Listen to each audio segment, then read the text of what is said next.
निकालना पड़ सकता है। तो यहाँ पर ध्यान दीजिए, जैसे मैंने सेट को निकाला है, सेट को सेट की सीध में लगा दें कुछ इस तरह से, जैसे ऊपर बड़ी कोन नीचे छोटी। और यहाँ पर डिफरेंस कहाँ पे होता है इसमें, तो ये देखिए, ये जो कोन है ये बड़े होल की है, ये छोटे होल की है, ठीक है। इसके साथ ये लगेगा और दूसरी कोन के साथ ऊपर वाला, ओके। अब जैसे हमने ये ली कोन, ये साफ सफाई वाला हिस्सा एक साइड से साफ होता है, एक साइड से खुरदरा होता है। जो सफाई वाला हिस्सा है ये खुले बोर की कोन है, याद रखें, ये इसका जो बोर है वो खुला होता है। उसको जो है हमने ये टी है उसमें डाल लेना है। यदि आप दूसरी कोन को यहाँ फिटिंग करना चाहोगे तो कर नहीं पाओगे, इसमें वो फिटिंग नहीं होगा, ठीक है। और उसके बाद जो पुरानी कोन हमने निकाली थी, देखिए उसका जो साफ वाला हिस्सा है जहाँ पर गोली चलती है, उस हिस्से को उल्टा कर देंगे और एक पाइप वगैरह लेके इसको जो है हम अच्छे से ऊपर से हाथ के साथ चोट मारेंगे ताकि जो कोन है वो नीचे अच्छी तरीके से बैठ जाए। कुछ इस तरह से देख सकते हैं। और ये जो कोन है वो अच्छी तरीके से बैठ गई है। उसके बाद इसको अच्छे तरीके से कपड़े से साफ़ कर लें ताकि इस पर जो डस्ट वगैरह लगी है वो उतर जाए। और उसके बाद जो है ये कोन, ठीक है, याद रखें आपने बड़ी कोन जो खुले बोर के नीचे डाली है तो उसके साथ जो हमने सेट निकाला था ना कोन का, उसको नीचे ही लगाएं। देखिए हमने नीचे वाली कोन ठुकाई की है टी में, तो उसके साथ हम वही जो कोन है फिटिंग करेंगे। और उसको फिटिंग करने के लिए जो पुरानी कोन हमने निकाली थी उसके साथ इस तरह से अच्छे तरीके से चारों तरफ इसकी चोट लगा के इस तरह से अच्छी तरीके से फिटिंग कर दें। वैसे तो इसका टूल आता है लेकिन टूल मेरे पास नहीं है। और इस तरह से छेने के साथ जो है देखिए प्रॉपर तरीके से सभी कॉर्नर में इसके चोट लगा के फिटिंग कर दें। अब ये जो कोन है पुराने वाली, ये भी इसके साथ ठुक चुकी है अंदर, तो उसको बाहर निकालने के लिए आप इस तरह के एक्सल का इस्तेमाल करेंगे। वो एक्सल आपको यहाँ पे फंसाना है ऊपर की साइड से, याद रखें, ठीक है। ऐसा नहीं है कि आपने ऊपर की कॉर्नर में फंसा दिया और ऊपर की जो कॉर्नर आपने मेन कॉर्नर थी वो भी बाहर निकाल दी, ठीक है।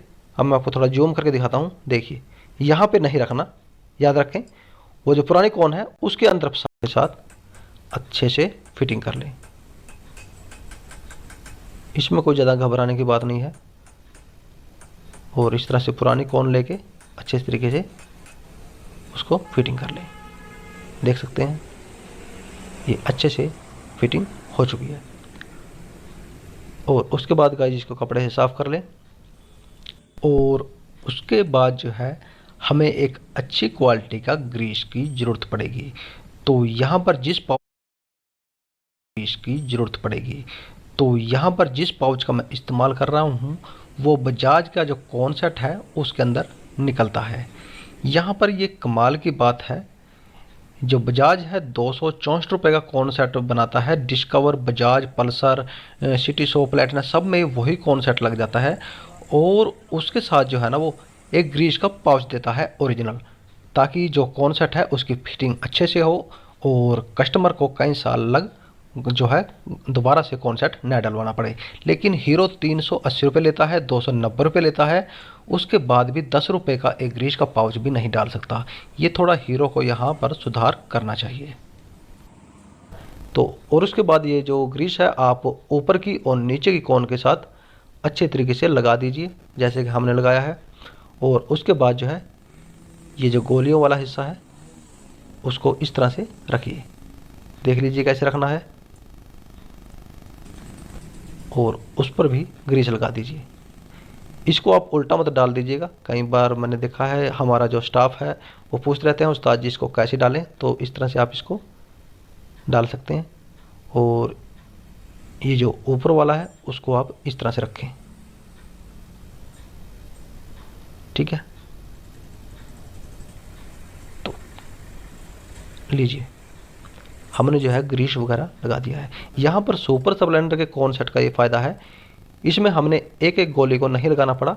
यदि ये स्प्लेंडर प्लस का कॉन्सेप्ट होता तो हम जो है एक एक गोली जो है ग्रीस के साथ यहाँ पे रोकते, जो काम जो है एक जाली ने कर दिया है। और उसके बाद जो है ये जो कोन बची हुई थी, जो साफ वाला हिस्सा है वो नीचे करके लगा दीजिए, और जो खुरदरे वाला हिस्सा है उसको ऊपर रखना है।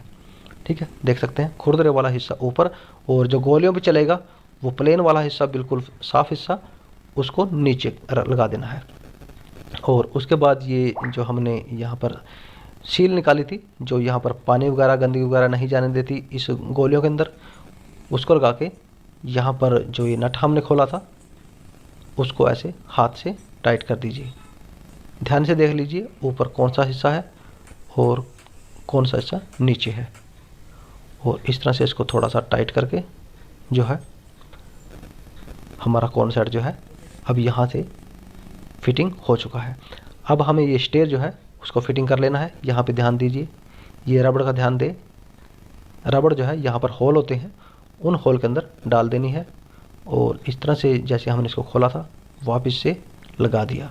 उसके बाद ये वासल, और वासल के बाद जो है यहाँ पर 30 mm का जो नट है उसको लगा देना है, जो मैं पहले ही बता चुका हूँ। यदि यहाँ पे 30 नंबर है फिर सुपर स्प्लेंडर का कौन सा डलेगा हीरो की बाइक में। यदि ये जो नट है ये 28 नंबर का होगा तो हीरो की बाइक के अंदर स्प्लेंडर प्लस वाला कौन सेट डलेगा। और उसके बाद ये शॉकर के बोल्ट आपने टाइट कर देने हैं। ये 12 mm के होते हैं। कुछ बाइक के अंदर जो है ये थोड़े बड़े होते हैं और किसी में छोटे होते हैं, तो ये कोई वीक पॉइंट नहीं है। कुछ बाइक को वीक पॉइंट बोलते हैं, वीक नहीं है। और यहाँ पर हैंडल को हमने फिटिंग कर देना है, और इसमें थोड़ा सा गैप रखें आप, हो सके तो 1 या 2 उंगली गैप रखें। कई बार जो हैंडल होता है जब हम मोड़ते हैं तो जो हमारा फ्यूल टैंक है, फ्यूल टैंक पे स्क्रैच पा देता है। ठीक है, इसको यहाँ से थोड़ा ऊपर रखें, कम से कम 2-3 उंगली का गैप रखें, वो आप अपने हिसाब से भी एडजस्ट कर सकते हैं। बस ये हैंडल जो है ना मोड़ते समय फ्यूल टैंक पे टच ना हो, बस ये ध्यान रखें।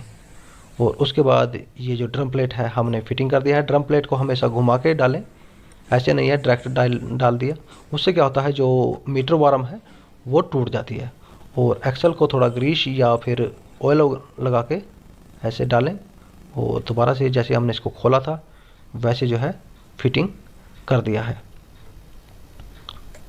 तो गाइज इस तरह से आप जो है फिर इसकी हेडलाइट को फिटिंग कर लेना है जैसे आपने खोला था।